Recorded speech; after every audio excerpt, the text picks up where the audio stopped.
Praise the Lord. प्रभु आप सभी को बहुत सारी आशीष दे। मैं प्रभु का दास आप सबके सामने आज बहुत ही ब्लेस्ड संदेश लेकर आया हूं। जैसा कि पिछले संदेश में आपने सुना कि बपतिस्मा लेना क्यों ज़रूरी है, आज बपतिस्मे के बारे में ही मैं आपको और गहराई से बताने जा रहा हूं। इस संदेश को आपने पूरा सुनना है ताकि आप परमेश्वर की भरपूर आशीष को ग्रहण कर सकें। बैप्टिज्म ग्रीक भाषा का एक शब्द है जो बैप्टिजो से आया है। बैप्टिजो का अर्थ है डबोना, किसी चीज़ को पानी में गहराई में इमर्स कर देना, डबो देना। और बैप्टिज्म के बारे में हम देखते हैं कि बैप्टिज्म जो है यह बहुत ही ज़रूरी है। जो भी कोई यीशु मसीह पर विश्वास करता है, जीसस क्राइस्ट का फॉलोअर्स है, उसके लिए बैप्टिज्म बहुत ही ज़रूरी है। बैप्टिज्म कोई बाहरी बदलाव नहीं, बैप्टिज्म आपका अंदरूनी बदलाव है। आपके कपड़े कैसे हैं, आप क्या पहनते हैं, आप क्या खाते हैं, बैप्टिज्म का इससे कोई मतलब नहीं। आपका नाम क्या है, आपका देश कौन सा है, आइडेंटिटी क्या है, बैप्टिज्म का इससे कुछ लेना देना नहीं। बैप्टिज्म आपका अंदरूनी एक परमेश्वर के साथ रिश्ता बन जाता है। आप परमेश्वर की नज़र में उसकी आज्ञा को पूरा करते हैं और परमेश्वर के वचन को अपनी लाइफ में अप्लाई करते हैं। सो मेरे प्रियो, बैप्टिज्म जो है ये बार बार डुबकी लगाना नहीं है, बार बार पानी में अपने आप को धोना नहीं है। बपतिस्मा सिर्फ एक ही बार है। जिस तरह से यीशु मसीह एक ही बार मरे और सारी मनुष्य जाति के लिए उन्होंने उद्धार के मार्ग को खोल दिया, इसी तरह से हमारा भी एक ही बार बपतिस्मा है। और मेरे प्रियो, जैसा मैंने आपको कहा कि बपतिस्म जो है यह यीशु मसीह की मृत्यु और उसके पुनरुत्थान का प्रतीक है, जैसा रोमियो उसके 6 अध्याय उसके 4 वचन में लिखा है। इसलिए हम बपतिस्मा के द्वारा मृत्यु में उसके साथ गाड़े गए, ताकि जैसे मसीह पिता की महिमा के द्वारा मरे हुओं में से जिलाया गया, वैसे ही हम भी नया जीवन बिताएं। यह इस बात को दिखाता है कि यीशु मसीह मरे और जी उठे, और बपतिस्मा लेकर हम भी उसके साथ मरते हैं और जी उठते हैं और नया जन्म पाते हैं। मेरे प्रियो, बपतिस्मा स्वयं यीशु मसीह की आज्ञा है। जैसा मत्ती उसके 28 अध्याय उसके 19 वचन में लिखा है, इसलिए तुम जाकर सब जातियों को चेला बनाओ और उन्हें पिता, पुत्र और पवित्र आत्मा के नाम से बपतिस्मा दो। जो आज्ञाएं मैंने तुम्हें दी उन्हें मानना सिखाओ, तो देखो जगत के अंत तक सदा ही मैं तुम्हारे साथ हूँ। तो बैप्टिज्म जो है ये यीशु मसीह की आज्ञा है, इसे पूरा करना बहुत ही ज़रूरी है। यीशु मसीह ने स्वयं भी बपतिस्मा लिया। हम जानते हैं कि यीशु मसीह पाप रहित थे, उन्होंने कोई भी पाप नहीं किया, लेकिन हमें उदाहरण देने के लिए उन्होंने भी बैप्टिज्म लिया। मत्ती उसके 3 अध्याय उसके 13 और 17 वचन में हम देखते हैं कि जब यीशु मसीह यूहन्ना बपतिस्मा देने वाले से बैप्टिज्म ले रहे थे, तो एक आकाशवाणी हुई और एक आवाज़ स्वर्ग से आई और कहा, यह मेरा प्रिय पुत्र है जिससे मैं अति प्रसन्न हूँ। और पवित्र आत्मा कबूतर के रूप में यीशु मसीह के ऊपर मंडरा रहा था। सो बपतिस्मा जो है ये हमारी अंदरूनी और बाहरी सिचुएशंस को आत्मिक तरीके से बदलता है। बपतिस्मा यह दर्शाता है कि हमने अपने पुराने पापमय जीवन से मुक्ति पाली है। जैसा प्रेरितों के काम उसका 2 अध्याय उसके 38 वचन में अपोस्टल पॉल ने कहा, मन फिराओ और तुम में से हर कोई यीशु मसीह के नाम में बपतिस्मा ले और अपने पापों की क्षमा पाए, तो तुम पवित्र आत्मा का वरदान पाओगे। बपतिस्मा एक नया आरंभ है। यह आत्मा की शुद्धता, पवित्रता और प्रभु में एक नई यात्रा का संकेत है। अब मैं आपको पवित्र बाइबल से कुछ उदाहरण बताने जा रहा हूँ। सबसे पहले हम देखते हैं सामरी लोगों का उदाहरण। प्रेरितों के काम एक्ट्स चैप्टर 8 में लिखा है कि जब फिलिप ने सामरिया में जाकर प्रभु का प्रचार यानी सुसमाचार सुनाया, तो उन्होंने विश्वास किया और बपतिस्मा लिया। उन लोगों के जीवन में बहुत ही अंधकार था, वो लोग परमेश्वर की सच्चाई से दूर थे, लेकिन जैसे ही उन्होंने फिलिपस के द्वारा सुनाया हुआ वचन स्वीकार किया, उस पर विश्वास किया और उसी वक्त उन्होंने बपतिस्मा लिया। बपतिस्मा लेने का अर्थ है कि जो सुसमाचार आपने सुना है, आपने उस पर विश्वास किया है, आपने उसे ग्रहण कर लिया है और बपतिस्मा ले लिया है और प्रभु के वचन को पूरा कर लिया है। उसके बाद हम देखते हैं इथोपियन खजांची जो अंताकिया की रानी का खजांची था। प्रेरितों के काम उसका 8 अध्याय उसके 36 वचन से लेकर उसके 38 वचन तक जब आप पढ़ते हैं, एक्ट्स चैप्टर 8 वर्स 36 टू 38, वहाँ पे लिखा है कि ये इथोपियन खजांची जब यरूशलेम से वापस जा रहा था, तो ये यशायाह भविष्यवक्ता की किताब पढ़ रहा था और वो अध्याय था चैप्टर 53, यशायाह उसका 53 अध्याय, जिस अध्याय में यीशु मसीह के पैदा होने से पहले ही यीशु मसीह के बारे में भविष्यवाणी की गई कि वो किस तरह से दुख उठाएगा। तो जैसे ये पढ़ रहा है तो फिलिप्पस को प्रभु की आत्मा ने कहा कि भागकर उसके रथ के साथ मिल जा। फिलिप्पस भागा और पवित्र आत्मा से भरपूर होकर पूरी स्पीड के साथ उसके रथ के साथ मिल गया। और उसने उसे यह क्वेश्चन किया कि भाई जो कुछ तू पढ़ता है क्या तू इसे समझता भी है? उसने कहा जब मैं पढ़ रहा हूँ कोई समझाने वाला ना हो तो किस प्रकार से समझा जा सकता है। फिर फिलिप्पस ने उस इथोपियन खजांची को प्रभु यीशु मसीह का सुसमाचार सुनाया। उसने प्रभु यीशु की सारी कथा उसको बताई, उसके क्रूस के बारे में, उसके मनुष्य जाति के पापों के विषय में कि किस प्रकार से उसने मनुष्य जाति के पापों को क्रूस पर उठा लिया, फिर वो मारा गया, दफनाया गया और तीसरे दिन मुर्दों से जीवित हो गया और अंतिम दिनों में वो फिर वापस आएगा। जब फिलिप्पस ने इस इथोपियन खजांची को सारी बातें बताई तो उसने उन बातों पर विश्वास किया। उसने कहा कि मैं भी प्रभु यीशु को अपना जीवन देना चाहता हूँ, मैं भी यीशु मसीह को ग्रहण करना चाहता हूँ, तो मुझे क्या करना होगा? फिलिप्पस ने कहा कि तुम्हें बपतिस्मा लेना बहुत ही ज़रूरी है, क्योंकि यह इस बात का प्रतीक है कि तूने यीशु मसीह पर विश्वास किया है और तू यीशु का फॉलोअर बन गया है। तू पश्चाताप करने के लिए, अपने गुनाहों से माफ़ी मांगने के लिए तैयार है। तो उसने कहा कि मैं कल नहीं, परसों नहीं, देख मैं अब भी बपतिस्मा लेना चाहता हूँ। और जब आप इस वचन को पढ़ते हैं वहाँ पे लिखा है, वो कहता है देख जल है, क्या कोई बपतिस्मा लेने से मुझे रोक सकता है? और उसने तुरंत बपतिस्मा ले लिया। ये बहुत बड़ा काम वहाँ पे हुआ, एक इथोपियन का जीवन बच गया। फिर हम पौलुस के बारे में देखते हैं, प्रेरितों के काम उसके 9 अध्याय में, एक्स चैप्टर 9 में, पौलुस ने भी जब अपना चमत्कार पाया, उसकी आंखें खुल गई, तो उसने भी बपटिज्म लिया। पौलुस के बारे में तो आप सब जानते हैं कि वो पहले शाऊल था। वो मसीह लोगों को, परमेश्वर के लोगों को मारता था, जेलों में बंद करता था और उन्हें अधिकारियों के सामने पेश करता था। लेकिन जब उसने प्रभु यीशु मसीह का दर्शन पाया, उसकी अंधी आंखें खुल गई और उसने इस मिरेकल को देखने के बाद विश्वास किया कि सचमुच मैं परमेश्वर के विरुद्ध था, अब मैं प्रभु का काम करूंगा। उसने अपने पापों की माफ़ी पाकर प्रभु का काम किया और वो बहुत बड़ा अपोस्टल बना, परमेश्वर का प्रेरित बना और उसने भी बैप्टिज्म लिया। अभी हमारे सामने सवाल ये है कि क्या उद्धार पाने के लिए बैप्टिज्म ज़रूरी है? मुक्ति पाने के लिए बपतिस्मा ज़रूरी है कि नहीं? मैं आपको बताना चाहता हूँ, बपतिस्मा स्वयं उद्धार का कारण नहीं है, लेकिन उद्धार के लिए एक आज्ञाकारी का कदम ज़रूर है। जैसा कि मार्क चैप्टर 16 वर्स 16 से, जो विश्वास करेगा, बपतिस्मा लेगा, वह उद्धार पाएगा और वो दोषी नहीं ठहराया जाएगा। इसका मतलब यह है कि विश्वास पहले आता है और बपतिस्मा बाद में, और बपतिस्मा इसकी पुष्टि करता है, आपके विश्वास की स्पष्टीकरण है। मेरे प्रियो, बपतिस्मा केवल परंपरा नहीं बल्कि मसीही जीवन का एक महत्वपूर्ण कदम है। यह पापों से पश्चाताप, विश्वास और नया जीवन शुरू करने के लिए एक घोषणा है। यह सार्वजनिक रूप से यीशु मसीह के प्रति हमारी निष्ठा और समर्पण का संकेत है। मेरे प्रियो, हमने देखा कि नए नियम में बपतिस्मे के बारे में बहुत सारा जिक्र हुआ है। यीशु मसीह ने स्वयं बपतिस्मा लिया, इथोपियन खजांची ने, सामरिया के लोगों ने, पौलुस ने और भी बहुत सारे लोगों ने बपतिस्मा लिया। लेकिन अभी हम पुराने नियम में देखेंगे कि बपतिस्मा पुराने नियम में था। हम कुछ ऐतिहासिक घटनाओं को देखने जा रहे हैं जो बपतिस्म का प्रतीक हैं और वो पुराने नियम में है। सबसे पहले हम देखेंगे नूह का जहाज, जिस समय जल प्रलय आई, वो भी बपतिस्मा का प्रतीक है। जैसा कि पहला पत्रस उसके 3 अध्याय उसके 20 और 21 वचन में लिखा है, जब नूह के दिनों में जहाज बनाया जा रहा था तो उस समय के लोग अर्थात 8 प्राणी जल के द्वारा बचाए गए, और यह भी बपतिस्मे का प्रतीक है। नूह और उसका परिवार जल से होकर बचाए गए। यह जल प्रलय पुराने जीवन यानी पाप में जीवन को दर्शाती है और एक नए आरंभ को।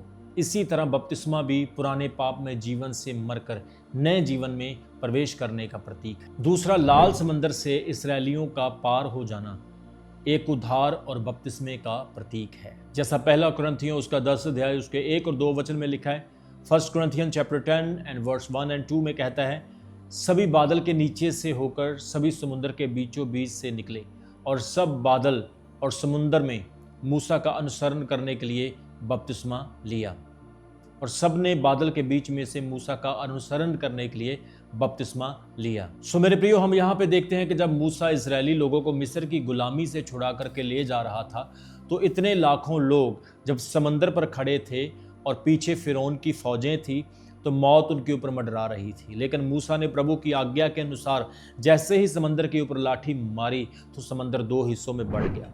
बीच में से सूखा रास्ता निकल गया।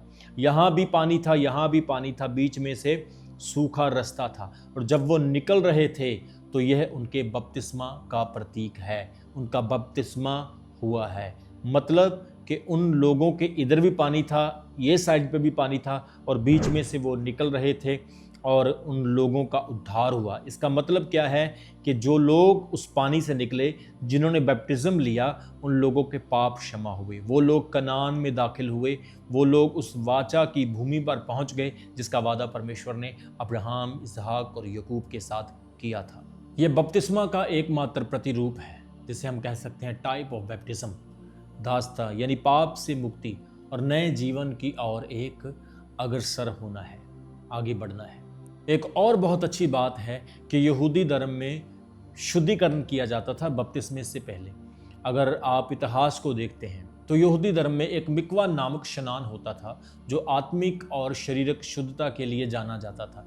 यह प्रक्रिया बहुत ही खास होती थी, खास प्रोग्रामों पर की जाती थी और मंदिर में प्रवेश करने से पहले की जाती थी, और इसे पापों के लिए शुद्धिकरण माना जाता था। जैसा लेविया व्यवस्था उसके 15 अध्याय उसके 5 वचन से लेकर 8 वचन तक लिखा है, और अन्य स्थानों पर शरीर को धोने के लिए आदेश दिए गए। यह सब शुद्धिकरण के प्रतीक हैं जो बपतिस्मा की ओर इशारा करता है। अगली उदाहरण है अलीशा और नमान की। हम नमान के बारे में देखते हैं कि वो एक बहुत बड़ा सेनापति था, महान व्यक्ति था, लेकिन उसको कोढ़ पड़ा हुआ था, और वो एक भविष्यवक्ता के पास जाता है जिसका नाम है अलीशा।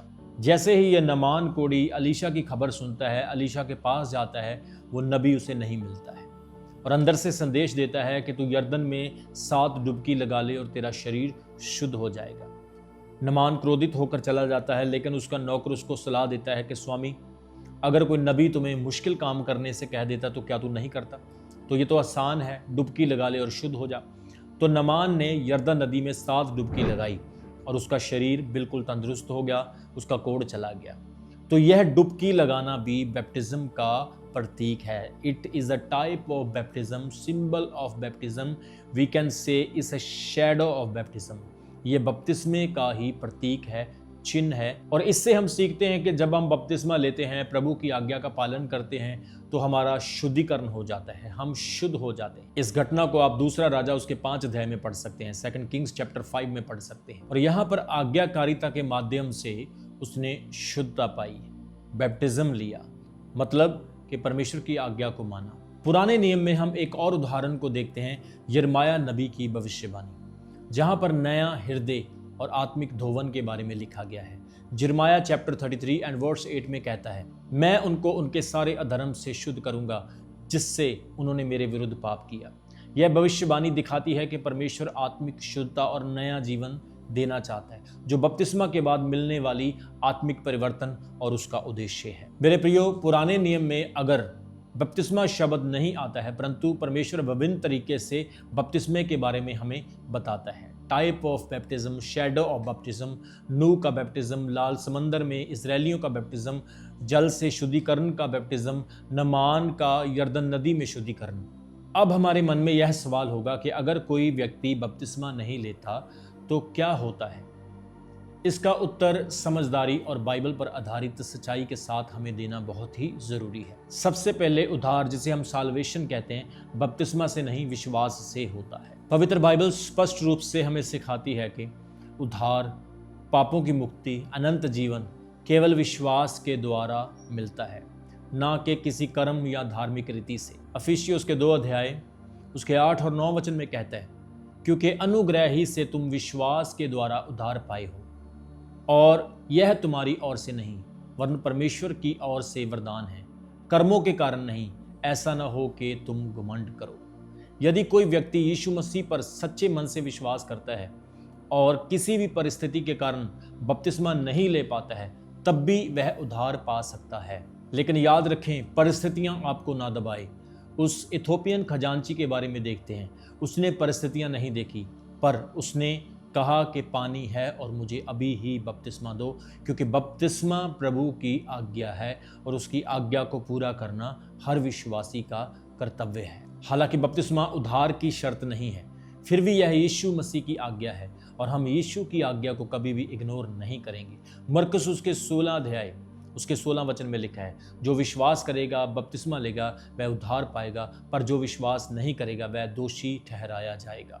यहाँ ध्यान दीजिए कि दोष बपतिस्मा ना लेने से नहीं है, परंतु विश्वास ना करने में है। इसलिए अगर कोई जानबूझकर बपतिस्मा नहीं लेना चाहता तो वह यीशु की आज्ञा का उल्लंघन कर देता है, और यह आत्मिक अनाज्ञाकारिता है जिससे परमेश्वर कभी भी आपसे प्रसन्न नहीं होगा।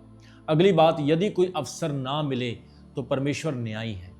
मान लो किसी की लाइफ में ऐसी परिस्थिति आ गई कि उसको बपतिस्मा लेने के लिए अवसर नहीं मिला, तो परमेश्वर न्यायी है, वो न्याय करेगा। यदि आपको अवसर मिलता है तो उस अवसर को, उस मौके को ना खोएं, यह बहुत ही ज़रूरी है। मैंने कुछ ऐसी वीडियोस देखी हैं जहां पर पानी नहीं था, लेकिन लोगों ने थोड़ा थोड़ा पानी दूर दूर से इकट्ठा करके एक खड्डा निकाल के उसके अंदर पन्नी बिछा के, पॉलीथिन बिछा के उसके अंदर पानी को इकट्ठा करके लोगों को बैप्टिज्म दिया।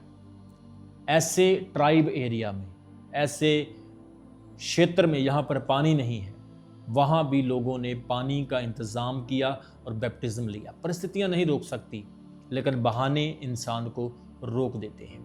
मैं देख रहा था कुछ आर्मी के लोग बैप्टिज्म ले रहे थे, शायद वो अमेरिकन आर्मी थी, और उन्होंने उसी वक्त विश्वास किया। यह ज़रूरी नहीं कि आपने आज सुना है और आप एक हफ्ते बाद बैप्टिज्म लें। उन्होंने उसी वक्त निर्णय लिया, और पानी नहीं था। और मैंने देखा वो जेसीबी लेकर आए, जो मिट्टी उठाने वाली मशीन होती है, तो उस मशीन के आगे वाला हिस्सा होता है जिससे मिट्टी उठाई जाती है। उन्होंने उसमें पानी इकट्ठा किया और उसमें बैप्टिज्म दिया। आप मेरी बात को समझ रहे हैं? बैप्टिज्म को लोग इतनी ज़्यादा वैल्यू, अहमियत देते हैं, जो समझते हैं कि ये कितना ज़रूरी है। उनके लिए परिस्थितियाँ कुछ भी नहीं, उनके लिए प्रॉब्लम्स कुछ भी नहीं, क्योंकि उनको यह है कि यह प्रभु की आज्ञा है। अगर विश्वास किया है तो विश्वास के बाद बैप्टिज्म लेना बहुत ही ज़रूरी है। बैप्टिज्म लेने से आपका बाहरी, आपका संसारिक, आपका उठना बैठना, चलना फिरना टोटल बदल जाता है, और आप परमेश्वर के साथ कनेक्ट हो जाते हैं।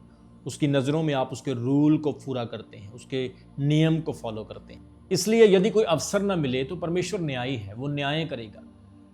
लेकिन वो अवसर भी, जो मौका है, वो भी एक फैक्ट में होना चाहिए कि सचमुच में इसे अवसर नहीं मिला। जैसा कि लूका उसके 23 अध्याय उसके 42 और 43 वचन में लिखा है। लूक चैप्टर 23 वर्स 42 एंड 43, हम देखते हैं कि यीशु मसीह जब अपने जीवन के आखिरी क्षण में थे, उन्हें क्रूस पर चढ़ाया गया, तो यीशु मसीह के साथ दो कुकर्मी, दो पाप करने वाले भी क्रूस पर चढ़ाए गए थे। और उनमें से एक कुकर्म करने वाले ने यीशु मसीह को बुरा कहा था और ये कहा था कि तू खुद भी बचा और मुझे भी बचा। और दूसरे ने बचने के बारे में कोई बात नहीं की, सिर्फ उसने यीशु मसीह पर विश्वास किया और कहा कि हे प्रभु, जब तू अपने राज्य में आज जाएगा तो मुझे भी वहां पर याद करना, मुझे अपने राज्य में स्थान देना। और यीशु ने कहा तू आज ही मेरे साथ स्वर्गलोक में होगा। सो इस वचन में, इस जगह पर हम देखते हैं कि इस कुकर्म करने वाले व्यक्ति के पास अवसर नहीं था, टाइम नहीं था कि यह बपतिस्मा लेता, लेकिन इसने प्रभु यीशु पर विश्वास किया और उसका उद्धार हो गया, वो बच गया, क्योंकि इसके पास सचमुच अवसर नहीं था। ये क्रूस से उतरता, फिर पानी में जाता, फिर कोई इसको बैप्टिज्म देता, ये टाइम नहीं था। आपके पास तो टाइम है। देखो कितना टाइम है आपके पास, आपको कोई रोकने वाला नहीं, आप क्रूस पर नहीं लटके हुए हैं। लेकिन कई लोग ऐसे हैं जो आज भी बैप्टिज्म नहीं लेते, मतलब प्रभु की आज्ञा को हल्का जानते हैं। ऐसा बिल्कुल भी नहीं करना चाहिए, क्योंकि परमेश्वर न्यायी है और उसने इस व्यक्ति का न्याय किया। इसके पास बिल्कुल भी अवसर नहीं था, टाइम नहीं था। इस डाकू ने बपतिस्मा नहीं लिया, कोई धार्मिक काम नहीं किया, सिर्फ विश्वास किया और इसका उद्धार हो गया। यह दर्शाता है कि बपतिस्मा एक प्रभु की आज्ञा है और यह पूरा करना जरूरी है। लेकिन अवसर ना मिले सच में तो परमेश्वर न्यायी है।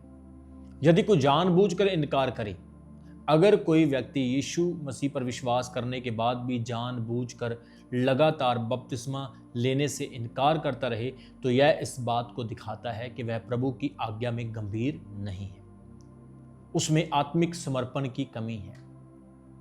जैसा कि जेम्स चैप्टर 4 वर्स 17 कहता है, इसलिए जो कोई भलाई करना जानता है और नहीं करता, उनके लिए वह पाप है।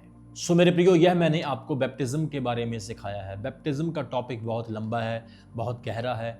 इसके बारे में बहुत सारी स्टडी है, लेकिन जितना भी मैंने आपको बताया, मेरा विश्वास है आपने इससे बहुत सारी ब्लेसिंग पाई है। अपने दोस्तों के साथ, मित्रों के साथ, जो लोग बैप्टिज्म लेना चाहते हैं उनके साथ इसे शेयर करें। मेरा विश्वास है इस संदेश से आपने ब्लेसिंग पाई है और लोग भी ब्लेसिंग को पाएंगे। परमेश्वर आप सभी को आशीष दे। God bless you. अभी हमारे चैनल को सब्सक्राइब करें। हमारे चैनल का नाम है रमन हंस मिनिस्ट्रीज और नीचे दिए गए बेल आइकन पर प्रेस करें। आप हमें फेसबुक पर भी फॉलो कर सकते हैं। हमारा फेसबुक पेज है रमन हंस मिनिस्ट्रीज। हमारा प्रेयर लाइन नंबर है 0160500800।